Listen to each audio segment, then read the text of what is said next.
Hello my YouTube family, তোমরা সবাই কেমন আছো? আশা করি ভালো আছো, আর আমিও ভালো আছি। আর এখন থেকে আমার ভিডিওটা স্টার্ট করলাম, ভিডিওটা দেখতে থাকো আর সঙ্গে থেকো। আর এখন বাজে প্রায় 11টা। তো আমি এই সবে মাত্র ঘরে কাজ বাগাচ্ছি আর কি। সকাল থেকে রান্না বান্না চলছিল, তো তোমার দাদাভাই ডিউটি করতে গেছে আর আমি রান্না বান্না করছি। আর আমাদের যে আলমারিটা কালকে কিনতেই গিয়েছিলাম আর কি, শোকেস আলমারি, তো সেটা আজকে বাড়িতে এলো। কিছুক্ষণ আগে এলো। এটার জন্যে আমার একটু বাগাতে দেরি হয়েছে, কারণ আস্তে আস্তে করে কোনো কাজই হচ্ছিল না। তো চলো তোমাদেরকে দেখো। এই যে এই জিনিসটা আমরা নিয়েছি, কেমন হয়েছে জানিও। এটা নিয়েছি। তো এইটা ঢুকোনো ঢুকোতে খুবই কষ্ট হচ্ছিল, কারণ আমাদের সামনের গেটটা একটু ছোট, সেই জন্য তো প্রবলেম হচ্ছিল। 2-3 জন মিলে ঢুকিয়ে দিল। তো যাই হোক, ঢুকিয়েও গেছে আর কি। তো চলো ভিডিওটা দেখতে থাকো আর সঙ্গে। এই যে আপাতত এখন এখানে রেখেছি, কারণ এখান থেকে ঘরের মেঝেতে করব। তো তোমাদের দাদাভাই যেহেতু নাই, ডিউটিতে গেছে, আমি একা, তারপরে আরও কার আসবে না আসবে, আমি ওই জন্য আর ভেতরে ঢুকানো করাই নাই। ওইখানে মিস্ত্রিগুলো ছিল, ওদেরকে দিয়ে ঢুকানো করালাম। তো জাস্ট আমি বারান্দাতেই নামানো করালাম, এরপর ভেতরে ঢুকিয়ে নেবো আর কি। তোমার দাদাভাই এলে ও ঢুকিয়ে নেবে, ওর দুটো বন্ধুকে ডেকে আর কি। তো সেই জন্য আমি সামনেটাতেই নামিয়ে রেখেছি, জাস্ট আমি গাছগুলো এবার বাগাই। তো চলো, এইটার জন্য আমার বাগানো হচ্ছিল না কোনো কাজই, তো অনেক কষ্ট করে বাগিয়েছি। তো চলো, এখানটায় ঢুকানো হয়েছে অনেক কষ্ট করে। তো যাই হোক, এটা ভেতরে যাবে আর কি, ঘরের মেঝেতে। তো যেহেতু মেঝেতে আলমারিগুলো আরে রাখা আছে, ওখানেই রাখবো। তো কেমন হয়েছে জানিও, যদি ভালো লেগে থাকে তো কমেন্ট করে জানিও। তো আমাদের এইটাই পছন্দ হয়েছিল, আরও তো অনেক রকম ছিল। তো যাই হোক, আমার এইটাই পছন্দ হলো। আসলে আয়নাটার জন্য নিতে হয়েছে, আর মেয়ের আয়নাতে আর কি মুখ দেখবে, ওই জন্য এইটা আর কি নিতে হয়েছে। তো দেখো কেমন হয়েছে। তো তাড়াতাড়ি কাজগুলো বাগিয়ে নিই, কারণ অনেক দেরি হয়ে গেছে, অনেক বেলা হয়ে গেছে, এবার রোদও বাড়ছে। তো চলো, তোমাদের সঙ্গে আবার কিছুক্ষণ পর দেখা হচ্ছে। তো এখন মোটামুটি সব বাগানো হলো, কমপ্লিট আর কি। এখন একটু খাওয়া দাওয়ার পর একটু রেস্টে থাকবো।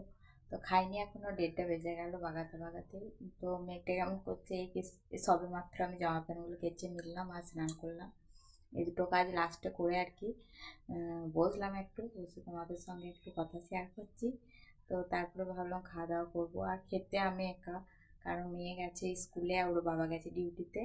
এখন মোটামুটি আমি একাই আছি। তো যাই হোক, খাওয়া দাওয়া করবো। একা থাকলেও তো খেতে হবে, পেট তো আর ভরবে না, পেটের জন্য সকাল থেকে সব কিছু করতে হয়। তো যাই হোক, চলো খাওয়া দাওয়া করে নিই। খাওয়া দাওয়ার পরে এরপরে একটু রেস্টে থাকবো।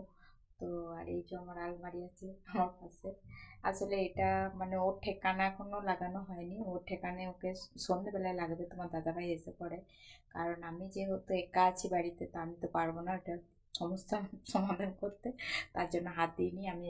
আপাতত 2-1জনকে ডেকে জাস্ট বারান্দাতে ঢুকোনো করাইছি, কারণ এটা তো বাইরে রাখার জিনিস নয় যে বাইরে রেখে দেবো। তাই বারান্দাতে সেফটিভাবে তোলা করাইছি। এরপর এইটাকে নিজে ঠিকানায় লাগানোর দায়িত্ব তোমার দাদাভাই। ও আসুক ডিউটি থেকে, তারপর লাগাবে।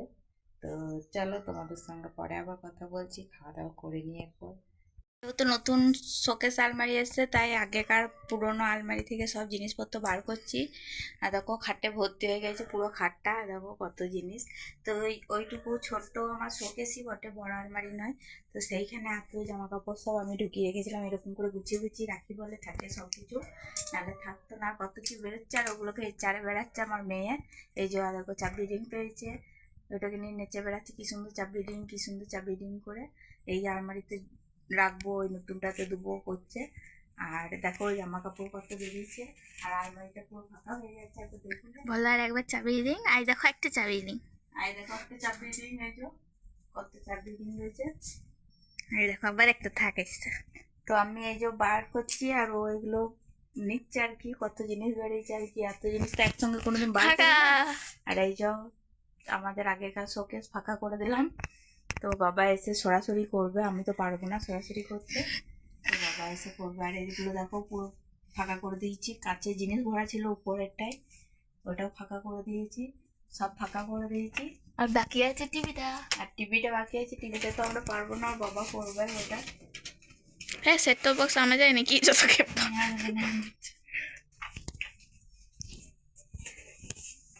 আর কত কত জিনিস। দেখি দেখো, এই দেখো, ওগুলো মাটির জিনিস আছে, সেই জন্য বার করে নেওয়া হয়েছে, ভেঙে যাবে। এই দেখো, আর এটি এইদিকে আছে কাঁচের। কাঁচের জিনিস, কাঁচের জিনিস সব ফুটে যাবে বলে আগে ভাগে বার করে নিলাম। এই দেখো, এখানে মিষ্টি রয়েছে, মিষ্টি আর এগুলো বিস্কুট। মাটির বটে, অনেক আগেকার। তো এগুলো সব ঢুকোনো ছিল। এই প্লেটটা শুধু কিনে এনেছিলাম একবার মেলাতে, উপরে একটা চিকচিকি ছিল, ওটা ছিঁড়ে গেছে, অনেক আগেকার তো, অনেক পুরনো। হয়তো সুজাতা কোন মেয়েটা আমার অনেক ছোট প্রায়। তা দেখো সব বস্তু এখানে রেখেছি এখন আপাতত। আর এই খাটের উপরে সব জিনিস হয়ে গেছে, এখন কোথায় শুবো তার কোনো ঠিক নাই গো। আর এইদিকেও খানিক আছে, এই যে এত জিনিস, এত একটি একটি করে গুছিয়ে গুছিয়ে রাখা হয়েছে। বার করতে তো বেশি সময় লাগবে না, কিন্তু গুছাতে বেশি সময় লাগে।